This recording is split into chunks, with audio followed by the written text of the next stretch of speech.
Oh, the humanity. Your boy Ego, I come bearing bad news. The heavyweight title fight between IBF champion Daniel Dubois and Joseph Parker, it looks like it is over. Joseph Parker, to remain on the card, will need another opponent. In this video, I'm going to talk about it and let you know what's going on. For RIYADH season, RIYADH season in Saudi Arabia this weekend. Devastation, mayhem, chaos, scandal. We back. First, the Fat Boys breakup. Now, every day I wake up, another fight gets removed. It says, and I quote, Ring Magazine. So, when I cite Ring Magazine, for the record, Turkey owns Ring Magazine. So, I feel like if anybody would know what's going on with Turkey events, they would be the first to get the info, right? Only makes sense. So if they have a fight that gets announced, they're the first to get it's the same infrastructure. Breaking news: Dubois is ill. A replacement may be needed. What's this action? The Ring has learned the IBF heavyweight world champion Daniel Dubois is sick and is currently being evaluated by a doctor. A replacement is being pursued in the event that Dubois is unable to move forward with this defense against Joseph Parker on Saturday night. Well, surprise, surprise, he's not fighting on Saturday. In the words of Keanu Reeves in one of my favorite movies, Point Break, we'll get him when he comes back. He's not coming back. Bro, do you hear me? I am the Johnny Utah of boxing. He's not coming back. I know Kung Fu. Daniel Dubois is not coming back and going to be ready by Saturday. My sources tell me. If anything changes, I'll let you know. Just use common sense. If the doctors are evaluating him and they felt the need to break this, how are you going to be better to compete and have your title on the line? You built up a lot of good sweat equity from the Dubois win, and since the fight with Joe Joyce, that loss with Joe Joyce, you beat Gerald Miller. You arguably knocked out Usyk, who's doing very well for himself. So you guys be real. Because some people are like, oh, I don't believe your source. I mean, did you believe it when I told you Jaime Mugi is with Eddie Reynoso, or Ryan Garcia was going back to Eddie Reynoso, or when I told you that Shakur was fighting Josh Padley for sure, right? These are recent things that I broke on the channel. So my information is A1, like the steak sauce. I'm being told that Joseph Parker needs a new opponent. You hate to see it. Lawrence Okoli, Adele or whoever that is, Aleve, bro, they getting headache medicine. Aleve? Potential replacement opponents to fight Parker instead of Dubois. Lawrence Okoli, I thought he already had a fight lined up, to be honest. David Adele and Aleve headache medicine are among the options being considered to replace. Dubois is sick, currently being evaluated to determine whether or not he can fight. So, what does any of this mean? I told you guys at the beginning of the year that it was going to get dark for a lot of content creators. I prophesized this. I predicted this stuff. Y'all, I told y'all leave me alone. I didn't want to have to do this, but y'all made me. Now we cook. RIYADH season announced this card in 2024. Ego Stradamus has officially struck again. I've said numerous times throughout my content, I would be highly, highly shocked if this stacked card remained intact and we got to see all the fights, right? I received a lot of criticism for that statement. I never worry about it.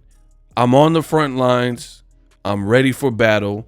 And I understand when you are great, such as myself, the best in the business, and it's not even close, right?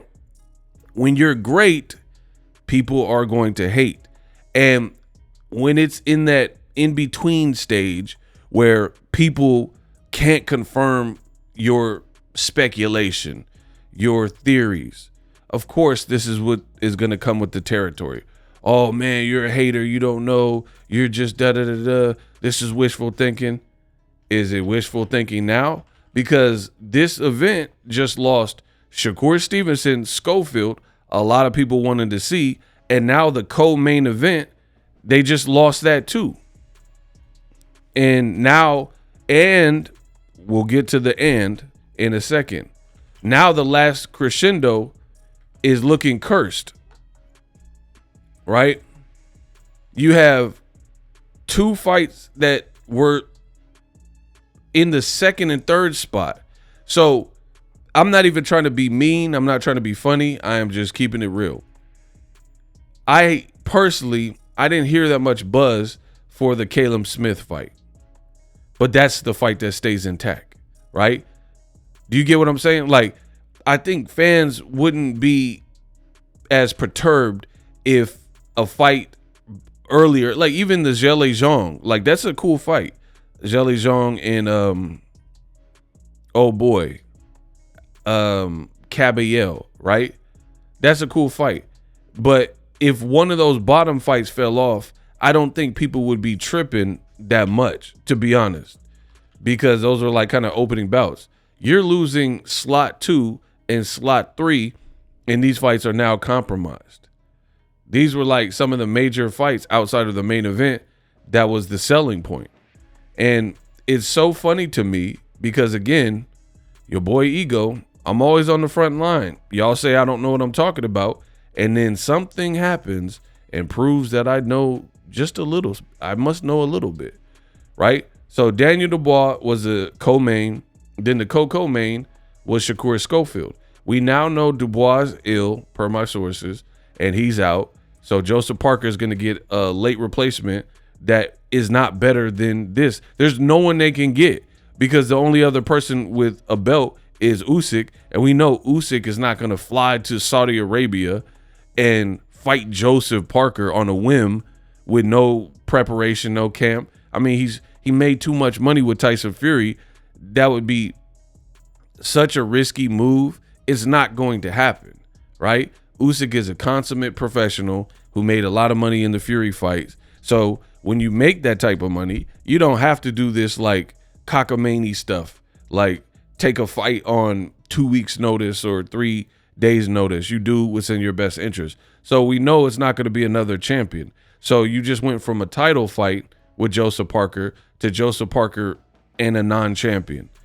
Shakur was defending against at least an undefeated prospect with power who's explosive in Floyd Schofield and had been doing well, has amassed a pretty cool highlight reel, to fighting a guy with 4 knockouts in 15 fights and no power and a bad resume and a domestic resume that no one's ever even heard of, right? So when I said these things, they were unpopular. Now they're not looking so unpopular. I told you, RIYADH season, ring, turkey, they're coming in trying to make these moves. Cool. I don't have no problem with that. But the lack of preparation the lack of experience is now showing you don't have a plan for this to occur. It's very evident because you had no other real lightweights on the card that could fill in for Schofield and be a good rival for Shakur, right? You do have some heavyweights like Zhang and Ajit Kabayel, and Parker already fought Zhang. So to remove him or Kabayel to put him in with Parker, then now that person would need to fight. So you still would have to, you would have 2 fights to resolve, right? And you guys said the grass was greener and Canelo going to the Saudis and all this stuff. This made all the sense in the world. But we haven't even got, this is like probably the first big RIYADH season card of 2025. And now it's already been faced with 2 devastating blows. Shakur fight got compromised, and then Joseph Parker fight got canceled and compromised. And now they're fighting less than opponents. Now, one of the things that has kept me in the game fresh is my mind, my memory of an elephant, right? I don't forget. So all the fans that was talking that hoo-ha, all that, you're going to have to remember, because I'm going to make you remember. Remember all the content creators that were like, this is the best card we've ever seen, the greatest card we've ever seen. And to me, that was over top. Don King used to put star-studded cards all the time, right? So if you know your boxing history, so I never said that for the record, right? But this is what the Resistance, this is what they claim, right? This is the greatest card in boxing history. Not like for this year, not like, you know, in the last 2 years. They're saying in history. So this is going to prove that you're dealing with something different. This is compromised media. Everybody's in it for themselves and they're not keeping it real. And then I'll explain how we could prove this. We could prove this because now each and every one, and you as fans need to hold these people accountable. When I said what I said, hey, I don't think this card is going to stay intact. You know, they're lacking experience. They're trying to do T.O. and Alcatraz. He's a New Yorker. That don't really make sense. Ryan and Devin on a doubleheader in New York and Times Square free. I'm questioning this because I've been in boxing for several years. I got experience in this business, and some of these things sound weird. Canelo made all his coin for real in America since age 18, 19, and then now he's fighting William Skull in Saudi Arabia. You guys told me that, oh man, you hating, this is Turkey saving boxing. This is what you said. So now this is how we prove it. Every content creator who said that this was the greatest card ever in boxing history, now that 2 of the top 3 fights have been compromised and downgraded, let's see if they make an updated video and rescind those comments that this is the greatest card ever. Because when this was laid out, the fight sounded good, right? And people liked it. Therefore, they said, again, you guys go for low-hanging fruit. You don't understand boxing. I try to tell y'all that. You guys said, as is, this is the greatest card ever. Shakur not fighting Schofield to fight Joshua Padley, mate. Terrible. And stylistically, it might be not fun to watch too. Joseph Parker not getting a title shot, a former champion, you know, fighting another current champion, Daniel Dubois, to have to fight someone else. That is a downgrade. So let's see if they update their thoughts. Because how do you go from saying this is the greatest card in boxing history and then 2 of the fights that people were looking forward to get axed, get ex-nayed, get removed, and then now you still on the same thing? The other thing is you got to question how this is structured and organized. Why don't they have a plan in place, people on standby? I live in the Bay. To get to Saudi Arabia from the Bay Area, it's a 20-hour flight. You are halfway across the world for a Californian, right? So California has a lot of fighters. Vegas, I would imagine the flight time is similar. Knowing that you are halfway across the world and it would be harder to last minute fly people 20 hours away, and these things pop up and crop up during fight week, it seems like your planning would need to be tighter, right? Hey, let's get a lightweight on standby in the event that a prospect who's never been at this level, maybe he gets sick. What if somebody fails a drug? You have to think about these things. What if someone can't make weight?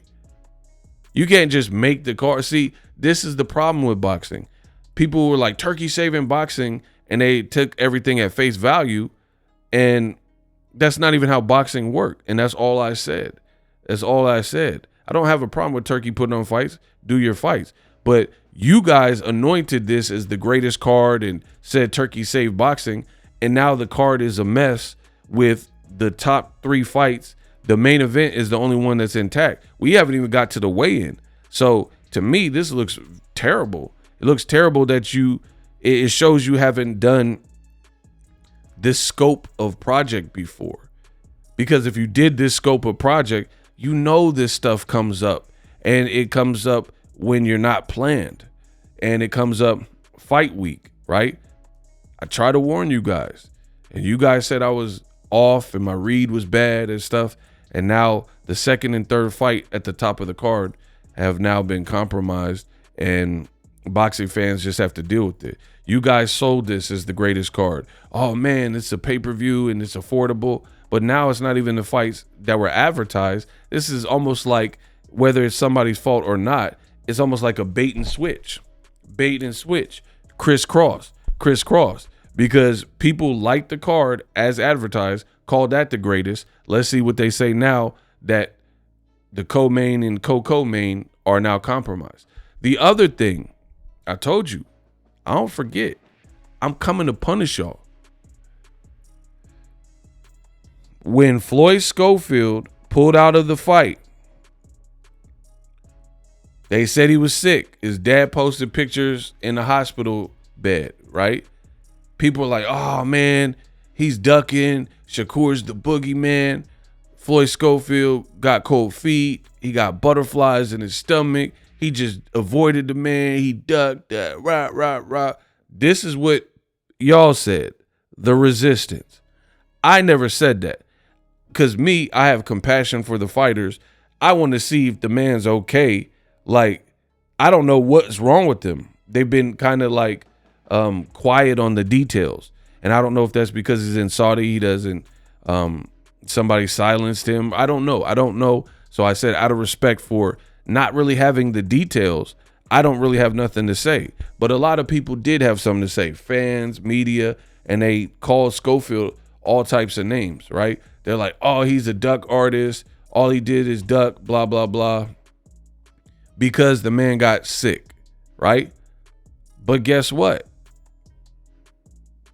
Daniel Dubois is a champion and he's sick. So does he receive the same slander and treatment? This is boxing, people. So the point I'm making is, when Schofield pulled out, people were disappointed, rightfully so. I understand that. So they took his sickness, which does happen when you're pushing your body and training hard, and then you go to another country to fight, right? You got different time zones. You might have jet lag, a weakened immune system. You're not acclimated to the new time zone. Your sleep is all bothered. That can hurt your immune system, right? So getting sick, and then on top of that, Schofield is cutting weight, right? And has to cut weight. So different climate, jet lag, cut weight, dehydration, all these things mixed in create potential problems. Daniel Dubois is a heavyweight. Joseph Parker's a heavyweight. He don't have to make a weight on the scale, and yet he still fell ill and got ill. So I keep proving I am the best in the business, and it's not even close. There were a lot of people who slighted the Schofields and called them all types of names, only for a day or two later, another fighter at the top of the bill in the heavyweight division to have the same problem. But nobody's saying Daniel Dubois is afraid of Joseph Parker, and Joseph Parker's the boogeyman. So there's a lot of narrative pushing, right? Dubois is the champion. We just understand something happened and he got sick. And now it's looking like a pattern. And again, I'm not a doctor. However, for me, I do travel and I have traveled. I'm telling you what the problem could be. It might be taking a 20-hour flight, cutting weight for Schofield, pushing your body in training camps in a different atmosphere, different climate. That's why do some people go to Colorado or Big Bear to train, different altitudes, Vegas, everything's different. So these things come up, and it's shocking to me that RIYADH season, people keep saying they got money to burn, money to waste, la. You have all this money and no plan in place to rectify these situations quickly, and it looks like you're getting caught with your pants down when these things are happening. You don't seem to have like a simple fix. Like we've seen on PBC, they've had fights that fell apart and they had someone on standby. Oh, Rolly's out, Pitbull's in, done. Not like what you're seeing here. Oh, Daniel Dubois, maybe they're trying to buy time, talking about Daniel Dubois, if he's unable to move forward, he's not able to move forward. If a person is sick to the point where they posted this, how he gonna get better to the point where he can defend his title healthily? Because what I know about this boxing game is now you're dealing with liabilities. If somebody had to get seen by the doctor and then they were sick and injured and weren't cleared, how do you put them in mortal combat 2 days later? And then if, God forbid, something bad were to happen, like they got brain damage or, an aneurysm or something, who would be at fault? The people who cleared them. So the fight is done. The fight is done. You wouldn't want that type of liability on your watch. So for all those people, to recap, that said this is the greatest card ever, I can't wait to hear their updated thoughts, because I never said that, because I never believed that. And now with two of the main card pay-per-view events collapsing at the 11th hour, it certainly isn't the greatest card. It's not even the same. Like, for me, y'all might as well just move Virgil Ortiz Madrimov to the co-main, because I don't even care about, first of all, I thought that always should have been the co-main. Fair play. But they decided Daniel Dubois, Joseph Parker was the co-main. Cool. I was okay with that. Now it's Joseph Parker versus somebody else not named Dubois and not going to be equal or better to Dubois in terms of having a belt and coming off the AJ performance, yada, yada, yada. Shakur's fight and that fight need to get demoted. Your better fight now is Virgil Ortiz and Madrimov. That should be the new co-main event. But I don't work for them. RIYADH season, they are entitled to do whatever they want. It's their card, their money. I'm telling you as a boxing fan what makes more sense. Times like this, when you didn't plan, you need to make adjustments. So that would be my adjustment, because if you cannot provide the same quality of fight that you announced, then some shuffling is necessary. So that is the latest. Daniel Dubois is ill. Schofield was ill. All these fights got canceled, and you guys were raving about this card. Good luck.